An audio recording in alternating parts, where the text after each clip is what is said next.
सरकारी कर्मचाऱ्यांसाठी मोठी बातमी. संप काळातील अनुपस्थितीबाबत शासनाचा मोठा निर्णय. नमस्कार मित्रांनो, मी महेश पाटील आणि आजच्या व्हिडिओमध्ये आपण पाहणार आहोत महाराष्ट्र शासनाने सरकारी कर्मचाऱ्यांसाठी घेतलेला एक अत्यंत महत्त्वाचा निर्णय.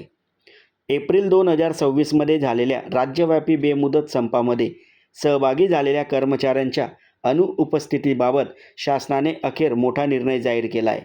तर नेमका निर्णय काय आहे, कर्मचाऱ्यांना फायदा होणार का आणि शासनाने कोणत्या अटी लागू केल्या आहेत, संपूर्ण माहिती आपण जाणून घेण्यासाठी व्हिडिओ शेवटपर्यंत नक्की पहा. मित्रांनो, महाराष्ट्र राज्य सरकारी कर्मचारी मध्यवर्ती संघटना, बृहन्मुंबई राज्य सरकारी कर्मचारी संघटना आणि तसेच राज्य सरकारी गट चतुर्थ श्रेणी कर्मचारी मध्यवर्ती महाराष्ट्र संघ यांनी पुकारलेल्या संपात सहभागी झालेल्या शासकीय अधिकारी कर्मचारी यांच्या अनुपस्थितीचा कालावधी नियमित करण्याबाबतचा हा शासन निर्णय.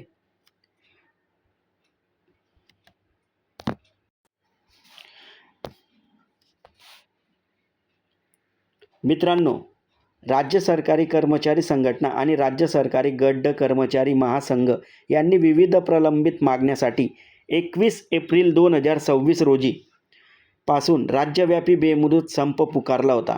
या संपामध्ये मोठ्या प्रमाणात सरकारी अधिकारी आणि कर्मचारी सहभागी झाले होते. शासनाकडून आधीच संपामध्ये सहभागी होऊ नये असे आवाहन करण्यात आले होते. तरी देखील अनेक कर्मचारी या आंदोलनात सहभागी झाले.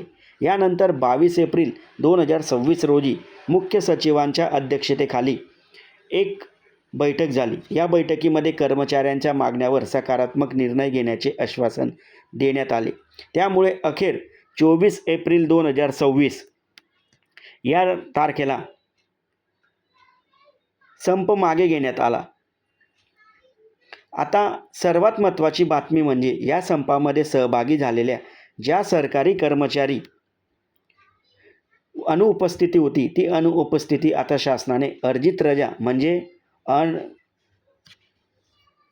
अर्जित रजा म्हणून नियमित करण्याचा निर्णय घेतला आहे. म्हणजेच संपामुळे गैरहजर राहिलेल्या कर्मचाऱ्यांवर मोठी कारवाई टळण्याची शक्यता आहे. पण इथं एक महत्त्वाची अट शासनाने नमूद केली आहे.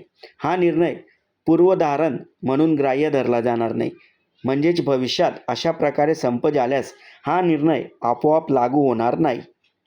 हा शासन निर्णय 25 मे 2026 रोजी सामान्य प्रशासन विभागाकडून जारी करण्यात आलेला होता.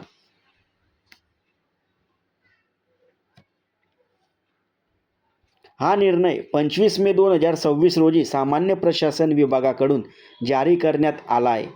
तसेच महाराष्ट्र शासन अधिकृत वेबसाईटवर हा GR उपलब्ध करण्यात आला आहे.